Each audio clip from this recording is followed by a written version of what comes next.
Iran Israel വാറിന്റെ സമയത്ത് നമ്മൾ ഏറ്റവും കൂടുതൽ കേൾക്കുന്ന ഒന്നാണ് സ്ട്രെയിറ്റ് ഓഫ് ഹോർമൂസ്. എന്താണ് സ്ട്രെയിറ്റ് ഓഫ് ഹോർമൂസ്?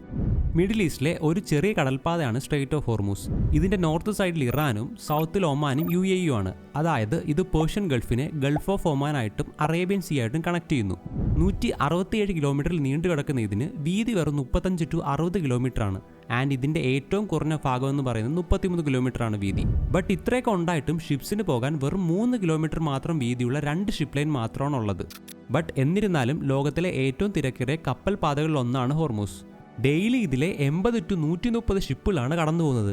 അതിൽ ഏറ്റവും കൂടുതൽ ഉള്ളതും ഗൾഫ് കൺട്രീസിൽ നിന്ന് വരുന്ന ലാർജ് ഓയിൽ ടാങ്കേഴ്സ് ആണ്. ഏതാണ്ട് 20 മില്യൺ ഓയിൽ ബാരൽസ് ആണ് ഇതിലെ ഡെയിലി പോകുന്നത്. അതായത് ലോകത്തിലെ ഏതാണ്ട് 20% എണ്ണ. സ്ട്രെയിറ്റ് ഓഫ് ഹോർമൂസ് ഒരു ഇന്റർനാഷണൽ വാട്ടർവേ ആണ്. അതായത് എല്ലാ രാജ്യങ്ങളുടെ കപ്പലുകൾക്കും ഇതിലെ പോകാനുള്ള റൈറ്റ് ഉണ്ട്. ബട്ട് ഇതിന്റെ നോർത്ത് സൈഡിലും അതിന്റെ ചുറ്റുമുള്ള നിരവധി ഐലൻഡുകളും ഇറാന്റെ കൺട്രോളിലാണ്.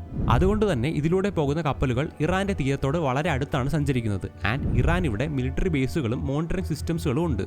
അതുകൊണ്ടാണ് സ്ട്രെയിറ്റ് ഓഫ് ഹോർമൂസിൽ ഇറാൻ ഇത്ര ഇൻഫ്ലുവൻസ് ഉള്ളത്. ബട്ട് സ്ട്രെയിറ്റ് ഓഫ് ഹോർമൂസിൽ എന്തെങ്കിലും പ്രശ്നം സംഭവിച്ചാൽ ഓയിൽ സപ്ലൈ നിൽക്കുകയും ഗ്ലോബൽ എക്കോണമി തന്നെ തകരുകയും ചെയ്യും. ഇതേപോലത്തെ കൂടുതൽ ഇൻട്രസ്റ്റിംഗ് ആയിട്ടുള്ള വീഡിയോസിന് ചാനൽ സബ്സ്ക്രൈബ് ചെയ്യുക.